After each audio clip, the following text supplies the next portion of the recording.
Hi friends, आज हम लोग कक्षा 10वीं के संस्कृत का प्रथम पाठ मंगलम इस वीडियो के अंतर्गत जानेंगे। अगर आप सभी जो कक्षा 10वीं में हैं, आप सभी से रिक्वेस्ट है कि आप इस वीडियो को ध्यान से देखिएगा। आपको इस वीडियो के अंतर्गत कक्षा 10वीं के संस्कृत का प्रथम पाठ जो मंगलम है उसका संपूर्ण हिंदी अर्थ पूरे व्याख्या के साथ काफ़ी आसान शब्दों में समझाया जाएगा और आप काफ़ी ध्यान से इस वीडियो को देखिएगा, क्योंकि बहुत सारे ऑब्जेक्टिव और सब्जेक्टिव अभी जो बोर्ड परीक्षा के पैटर्न चल रहे हैं वो हमारे इस मंगलम पाठ से पूछे जाते हैं। तो हम स्टार्ट करते हैं। तो सबसे पहले हम लोगों का जो कक्षा 10वीं का संस्कृत है, तो 10वीं के संस्कृत का जो प्रथम पाठ है वो है मंगलम। मतलब मंगलम क्या होता है? मंगलम मतलब हुआ क्या, मतलब जैसे हम कोई भी काम को स्टार्ट करते हैं, हम कोई भी काम की शुरुआत करते हैं तो हमारे काम, जैसे हम कोई काम करेंगे तो काम में अड़चन ना आए, सफलता आए, हम लोगों का काम काफ़ी सुव्यवस्थित तरीका से हो। तो हम लोग क्या करते हैं, एक बार देवी देवताओं और अपने बड़े पूर्वजों को याद करते हैं। उसको याद करने का एक जरिया है, एक माध्यम है, ठीक, मंगलम। उसको याद करने का जो हमारे पूर्वज सब हैं, जो हमारे देवी देवता सब है, जो हमारे भगवान है, गॉड है, अल्लाह है, ईश्वर है, ठीक, उसका प्रथम जो हम लोगों को याद करने का माध्यम है वो क्या है? मंगलम। ठीक, तो हम लोग सबसे पहले देखते हैं, देखिए क्या लिखा हुआ है। उपनिषद वैदिक वाङ्मयस्य अंतिमे भागे दर्शन शास्त्रस्य सिद्धांतान प्रकटयन्ति। अर्थात उपनिषद वैदिक वाङ्मय के अंतिम भाग में, मतलब उपनिषद वैदिक वाङ्मय जो है उसका जो सबसे अंतिम भाग है, तो उपनिषद वैदिक वाङ्मय के सबसे मतलब अंतिम भाग में दर्शन शास्त्र के सिद्धांत को बताया गया है। मतलब जैसे हम लोग देखते हैं उपनिषद क्या है? एक ग्रंथ है, ठीक।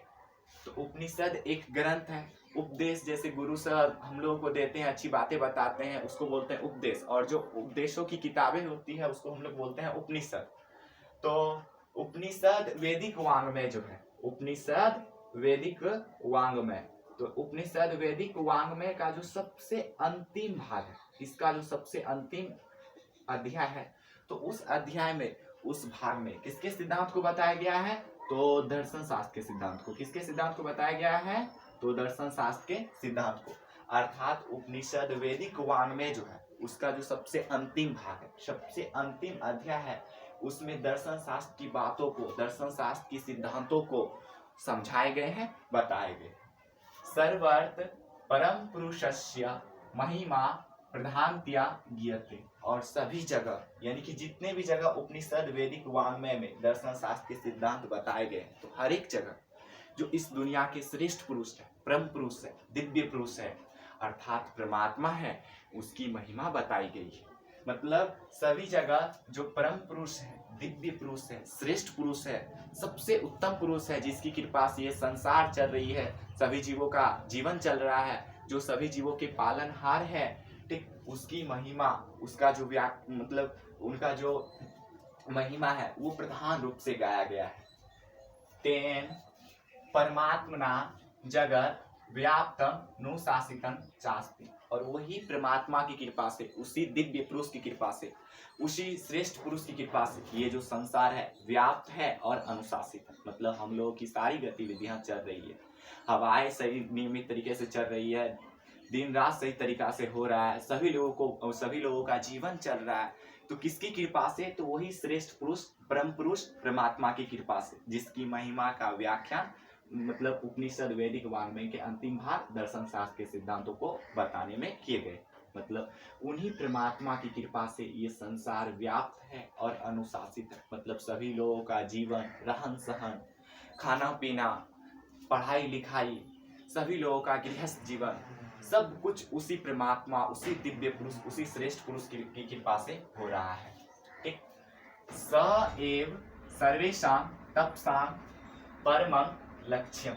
और सभी की तपस्या का लक्ष्य उन्हीं को प्राप्त करना है। अभी जितने भी बड़े बड़े सब हम लोग देखते हैं, साधु होते हैं, संत होते हैं, बड़े बड़े धर्मात्मा होते हैं, तो वो सब जो बड़ी बड़ी तपस्या करते हैं, सुबह सुबह उठ के भगवान का पाठ करते हैं, भजन करते हैं, बहुत लंबी लंबी तीर्थ यात्रा जाते हैं, काफ़ी लंबे लंबे और काफ़ी कठिन परिश्रम करके व्रत करते हैं, तो वो सब जितने भी व्रत करते हैं उसका मात्र एक मकसद है, उनका मात्र एक ही लक्ष्य कि वो जो परम पुरुष है, दिव्य पुरुष है, श्रेष्ठ पुरुष है, उनसे एक बार मुलाकात हो जाए तो ये जीवन सार्थक हो जाए, अर्थात इस जीवन में हमें कुछ सफलता मिलेगी।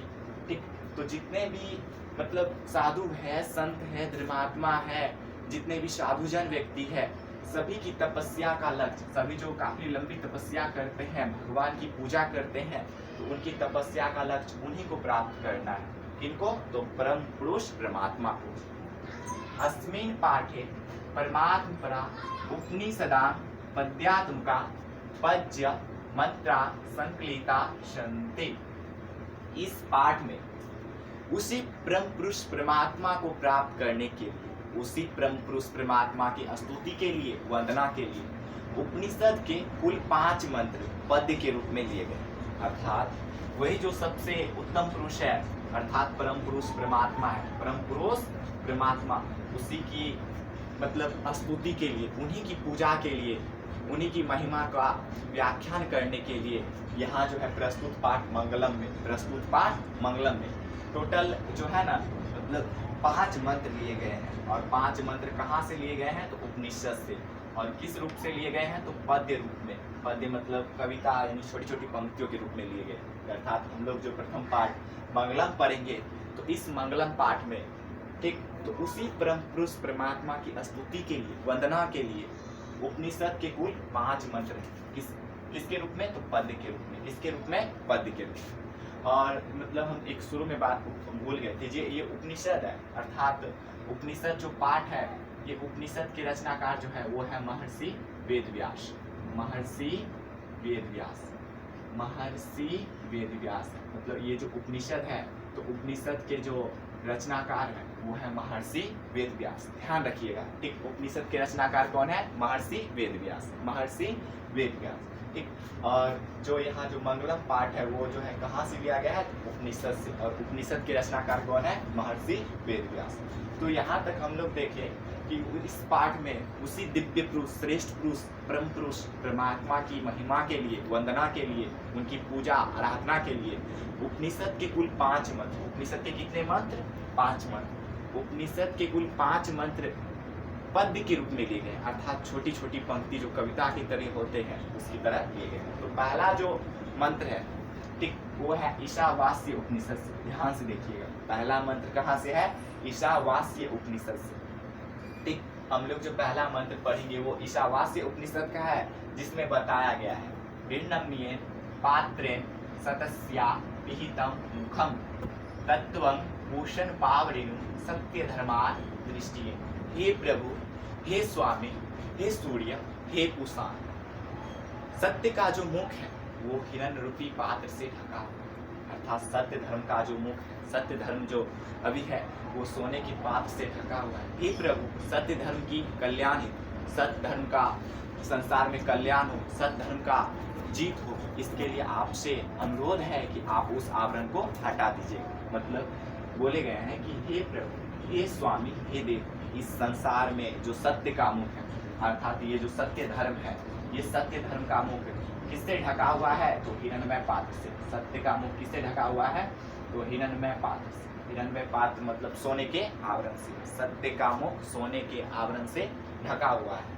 तो अतः हे प्रभु, आपसे निवेदन है, आपसे आराधना है कि सत्य धर्म की प्राप्ति हेतु, इस दुनिया में सत्य का कल्याण, लोग सत्य के मार्ग का अनुसरण करें, लोगों को सत्य के मार्ग पर चलने में कोई परेशानी ना हो। तो हे स्वामी, आपसे अनुरोध है कि आप उस हिरण्मय पात्र को हटा दीजिएगा, आप उस हिरण्मय पात्र को हटा दीजिएगा। यही बातें बोली गई थी ईशावास्य उपनिषद। ठीक, जो दूसरा उपनिषद है वो है कठो उपनिषद। ध्यान से सुनिएगा, जो हम लोगों का दूसरा उपनिषद है वो क्या है? कठो उपनिषद। ठीक, तो कठो उपनिषद में देखिए क्या बताई गई है, ध्यान से समझिएगा। अनोर्नियान महतो मह्यान आत्मास्य जंतो निहितो गुहायां तम्रकतु पश्यति विकशोको धातु प्रसादात महिमानात्मा।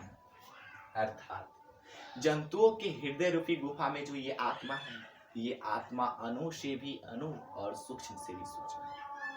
मतलब जंतु के जो सभी जीव जंतुओं की हृदय रूपी गुफा में जो ये आत्मा है, वो आत्मा सूक्ष्म से भी सूक्ष्म और अणु से भी अणु है, जिन्हें हम सभी जो मानव है, जितने भी मानव समुदाय के व्यक्ति है, वो सभी नहीं देख पाते हैं। ठीक, और उसको बड़े बड़े साधु संत, बड़े बड़े विद्वान पुरुष, बड़े बड़े धर्मात्मा सब शोक रहित होकर देखते हैं, बिना भय का, बिना डर का देखते हैं। मतलब जंतुओं के हृदय रूपी गुफा में जो आत्मा है, जंतु के हृदय के गुफा में जो ये आत्मा है, ये जो आत्मा है ना, ये आत्मा अणु से भी अणु है, मतलब बहुत छोटा है, अणु से भी अणु है और सूक्ष्म से भी सूक्ष्म है, अणु से भी अणु है और सूक्ष्म से भी सूक्ष्म है। इसी आत्मा को बड़े बड़े जो दिव्य पुरुष होते हैं, बड़े बड़े जो तपस्वी होते हैं, साधु होते हैं, साधु जन संत होते हैं, धर्मात्मा होते हैं, जो बड़ी काफी लंबी तपस्या करते हैं, तो वो सभी भय मुक्त होकर, बिना डर का, बिना निसंकट, मतलब बिना शोक का, बिना संकट का देखते हैं। और मतलब उस आत्मा को देखकर वो क्या करते हैं, परम पुरुष परमात्मा से उनकी मुलाकातें होती हैं। तो हम इस वीडियो में इतना ही देखेंगे। आगे जो अभी हम इस पार्ट का जो टोटल 5 मंत्र था, तो उसमें से हम 2 मंत्र को इस वीडियो के अंतर्गत हम लोग जाने हैं। जो बाकी 3 मंत्र है उसको आगे की वीडियो में देखेंगे। अगर आप मतलब इसको ध्यान से देखते हैं, अगर आप मतलब इसको कोई दिक्कत नहीं होती है, तो आपको आपसे रिक्वेस्ट है कि हमारा जो आगे का वीडियो आएगा, ठीक 3 मंत्र वाला, उसको भी आप ध्यान से देखिएगा। चलिए, थैंक यू। और आपसे रिक्वेस्ट है कि इसी तरीक़ा से हमको सपोर्ट करते रहिए, ताकि हम आपको पूरी तरीक़ा से मदद कर सके। ठीक, अगर वीडियो अच्छा लगा हो तो लाइक कीजिएगा, सब्सक्राइब कीजिएगा और शेयर कीजिएगा फ्रेंड्सों के बीच। जय हिंद, जय भारत।